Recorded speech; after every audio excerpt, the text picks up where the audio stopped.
Olympic years are always much bigger. It's a bigger race, everyone's paying attention. We've got 4 or 5 guys on any given day that could be the fastest. Jake in the gate. He's skiing good today. Thing's fast. You're just a second better than me. I've been lucky enough to go to 2 Olympics. I was kind of like close enough to taste it. I don't feel like I'm older. I just feel like I'm a little more beat up. I've had a massive concussion, a hip surgery, some back injections. This sport is brutal. This is my last season. I never put it out of my mind that I would stop skiing, but I also wanted to have a baby. The Olympics are my goal. I don't want to go there just to go. I want to go and I want to kick some ass. Solden, Austria is our first race of the year. I mean, there's 40 to 60,000 people on the side of the hill, and they're lighting off flares and blowing off horns. In the start, I try not to think about what's about to happen. I just try to focus on something else. Then it's go time. There's some days that I don't want to get out of bed, but I know other people are getting out of bed and training early in the morning, getting up at 5 o'clock, so I know I have to too.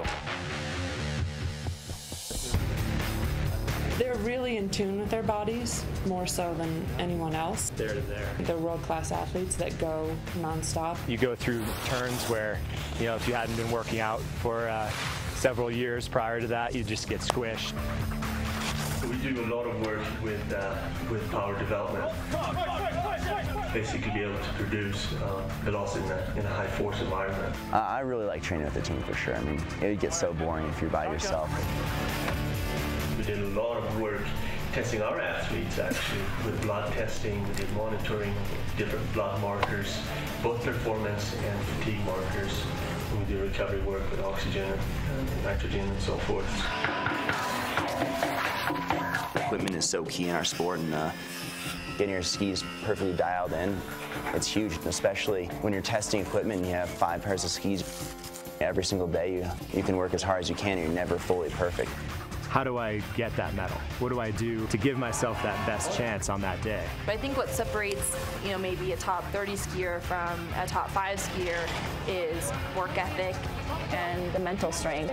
You know, you get done with your day of skiing, you don't just go sit and play video games or something. You're on the bike, you're doing PT. When it comes down to like getting in the start gate, it's all you. Get on it, John! Come on now, buddy! Oh! 60 turns in a row. It's several G's on your body. It's exhausting. To become #1, you need the most endurance, the most power, the most agility. It's countless hours in the gym struggling, and it's painful. And the difference between winning and losing is inches. You have to be precise. And it's a kind of precision where the race line is literally 2 feet wide. I am very competitive. I started racing when I was about 10.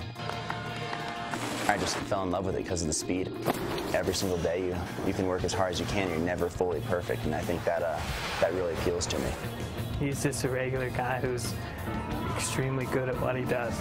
I don't feel like I've reached my potential in the sport. I'm 25 years old, which is still pretty young in a sport that's dominated by guys that are in their 30s. I've won and lost races by 1/100th of a second, and that's 6 inches. It's just tremendous how much a 1/10 of a second can make a difference on somebody's career. You know, when younger skiers come up and have success, it's actually very rare. If Ted had won his gold and then after that just sucked, then you could be like, all right, Ted, you got a little lucky.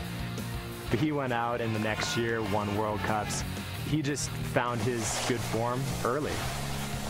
My big advantage right now is I'm able to arc further into a turn than most other guys. Sometimes you're going 100 miles an hour and downhill. To hold yourself parallel to the ground using those forces, it's exhausting.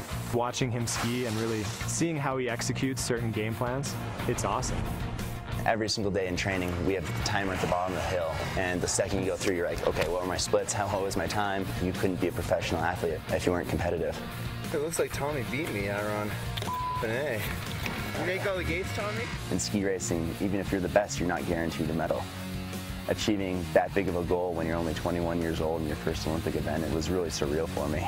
And when he won gold, we were psyched.